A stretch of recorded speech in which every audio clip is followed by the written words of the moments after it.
It's officially been a little over a month since I started building my dream farming game, and this month the project changed more than I expected.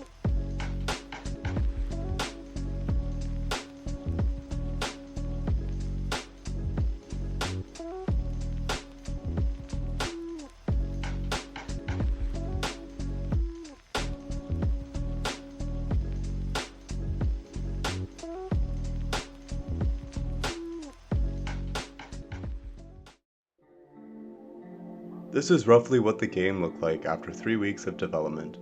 I focused heavily on laying the groundwork. Since my last devlog, I have been transitioning my prototype farming loop into a real game. One of the biggest upgrades was completely rebuilding how terrain works. I was able to implement the bit masking tile system. You can see here the values of the mass being calculated to dynamically draw the tilled soil. This can be applied to many future features like past, different terrain, and so on.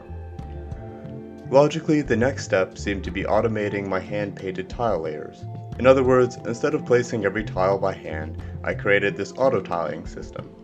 Every terrain type now automatically connects together, making it much faster to build the world. This also lays the foundation for procedural generation. After that, I made it possible for the player to customize the terrain. Using the shovel tool, the player can dig up the grass, revealing the sand underneath. The player can then pick up a grass turf item and place it somewhere else. Some improvements I want to make to this is adding some more depth to the tiles and adding more terrain types.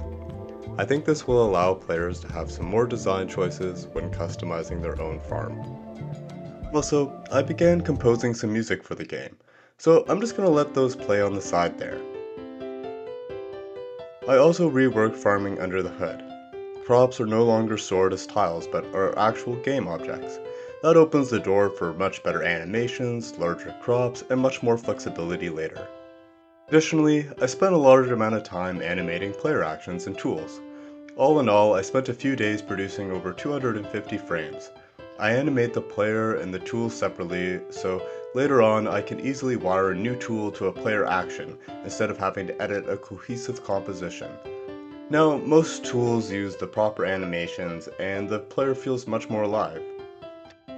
Also, little touches like this item bounce and pickup make everything feel more satisfying.